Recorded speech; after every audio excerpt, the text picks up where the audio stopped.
Different games can fit many different moods and tastes.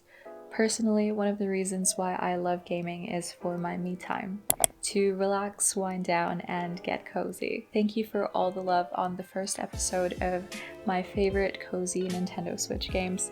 Seriously, I did not expect the amazing response that you guys had. It was so heartwarming to see that many of you enjoyed it and find gaming to be a form of relaxation as well. Gaming can be self-care too, and we're continuing to build such an incredible community around that. Because of you, we are doing another episode sharing 10 more of my favorite cozy Nintendo Switch games. There are so much more games that I want to share and experience with all of you, so please continue to suggest your favorite cozy games down below. I've really enjoyed going through all your suggestions from the last video. I loved seeing many of you who were into the same games as I was, and also suggest new ones that are my new favorites. I'll be sharing some of them with you in this episode and hopefully future episodes as well. Before we start, I hope you don't mind, I wanted to quickly mention that I started a personal channel. I wanted to share anything and everything not gaming related on that channel, from food to fashion to makeup, business tips, other tech favorites, and so much more. While gaming is a huge part of my life and has been for as long as I can remember, I'm so excited to share more of my passions with you and get to spend more time together. So if that sounds like something you might be interested in, definitely please check it out and subscribe. Now on to what you probably came here for, 10 more of the coziest games on the Nintendo Switch. Now let's start with a game that was suggested by so many of you in the last video. Calico is a life sim where you are tasked to run and manage a cat cafe. Intrigued yet?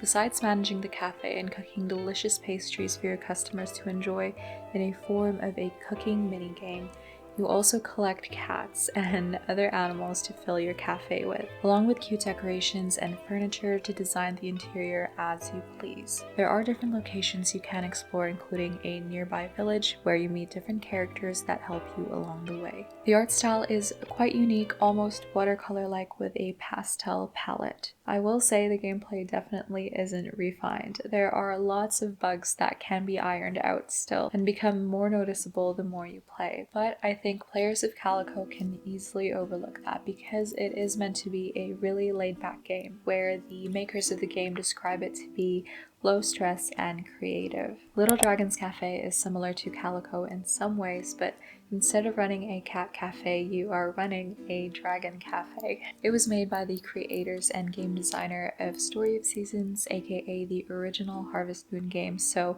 I knew that I would enjoy this and find it just as relaxing to play. Little Dragon's Cafe is about a twin brother and sister that runs a cafe with their mother, until she one day suddenly wouldn't wake up. The twins were told by a mysterious old man that they have to basically raise a dragon to save her. So you run your family business, raise crops, gather ingredients, and learn more recipes along the way that would attract more customers, all while taking care of a dragon. As time passes and the dragon gets bigger, he can take you to more locations that you couldn't access earlier, which opens your game up even more. I find the art style in this one beautiful as well. It's very whimsical and colorful, almost like it's coming from pages out of a storybook. The gameplay between this and Calico definitely has its pros and cons, but this game is just more expansive and overall a better experience for me. I think cafe management and cooking games are just so relaxing to play for some reason. I definitely love to check out different games like this as much as I can. Layton's Mystery Journey, Catriel, and the Millionaire's Conspiracy. Say that 10 times fast. I loved the Layton games on the DS and 3DS, so it was really great to revisit this world again on the Switch. This time, instead of Professor Layton, the main protagonist is Catriel, his daughter. It's a deluxe version of the 3DS game of the same name, but I recommend this for both new players and veterans alike. This is a point-and-click puzzle adventure game based in London, where Kat runs her detective agency, along with her assistant and a mysterious talking dog as her sidekick. You take on cases received through your agency, which you solve by collecting evidence, interview witnesses and suspects, and solve puzzles along the way. Don't be deceived by its looks though, because the puzzles can get challenging as the story progresses. This game is fun to play in short bursts or long sessions. I personally love doing a couple puzzles before bed and it helps me knock right out.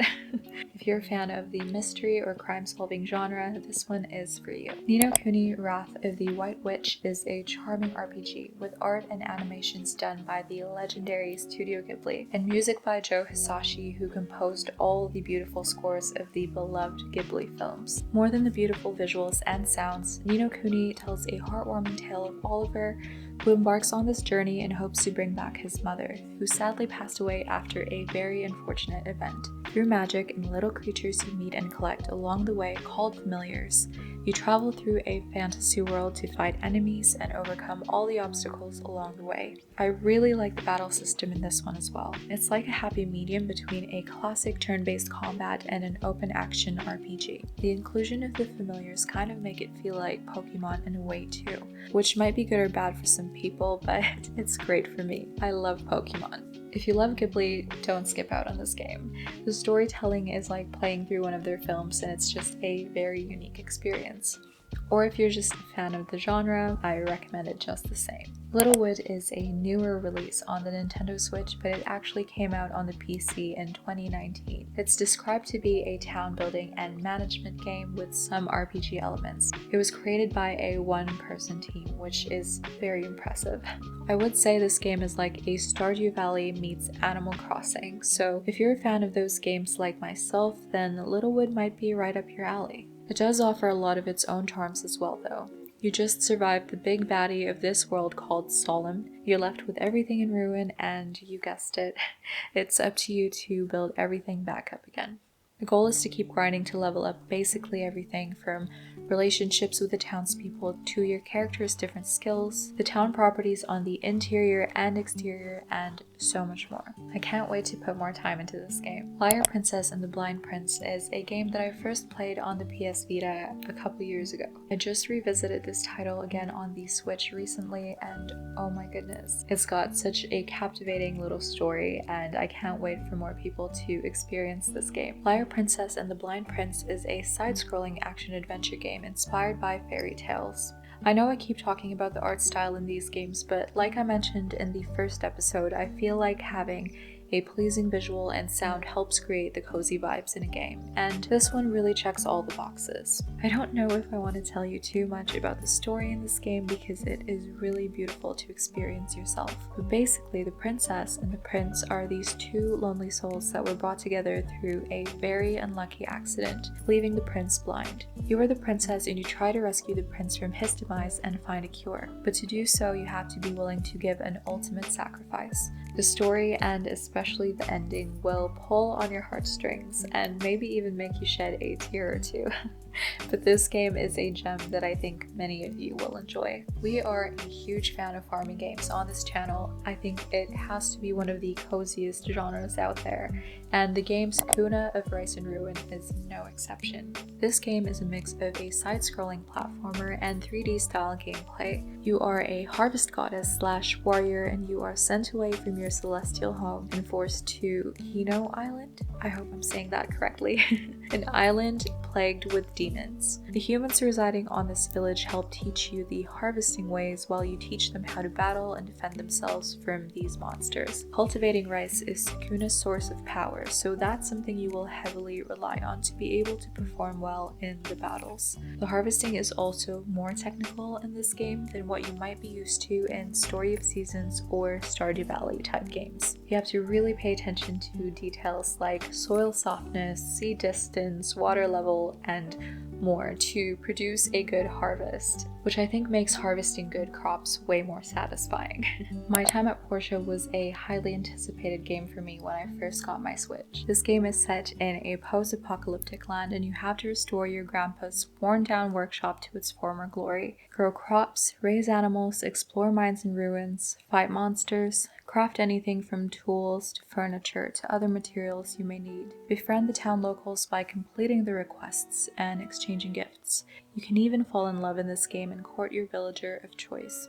There is a whole lot to do in this game, and it's a worthy addition to the farming and harvesting type of genre. I've been seeing My Time at Portia go on sale recently, so I'd keep an eye out if you're interested because it's a very decent game to pick up, especially for a good price. I really don't think you can go wrong with it, especially for fans of this genre like myself. I don't know about you, but I don't think I can ever get sick of it. I know the basic premise of these games are very similar, but they still each offer something unique and charming that is specific to their own game. In the last episode, we talked about Breath of the Wild. In this one, we're going to talk about Legend of Zelda: Link's Awakening. Besides Zelda being some of the most cozy games out there, I have to give a special mention to one of my favorite Game Boy games of all time.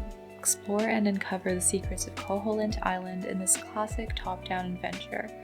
Traverse through dungeons, take on puzzles, battle enemies, collect treasure, as our adventurer Link is stranded on this strange island. They've revamped a lot in this game to improve the overall experience. Besides the graphics being this gorgeous diorama-like art style, they've made new arrangements to the soundtrack and added other quality of life features to the rest of the game. This remake perfectly captures all the best parts of the original while adding way more content for a more enjoyable experience. It's one of those games that I now love to revisit once in a while because it just gives all the best nostalgic feels. Last but not the least is Immortals Fenyx Rising. It's actually the game that I forgot to mention in the last episode, so let's give it the time it deserves in this video. Immortals has a nice open world gameplay that mostly allows me to play it how I want. It's more linear than Breath of the Wild, but still offers a lot of freedom. The environments in this game is just stunning and makes you want to keep exploring. I could seriously spend hours just running around and collecting materials or looking for chests and not progressing the story at all. I definitely think a lot more people should try this game out because I feel like I don't hear about it enough.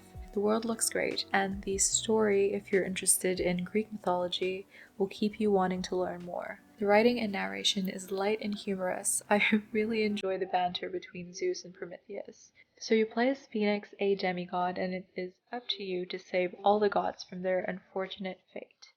No pressure. This game was a very pleasant surprise for me. I wasn't expecting to get this hooked on Immortals, but here we are.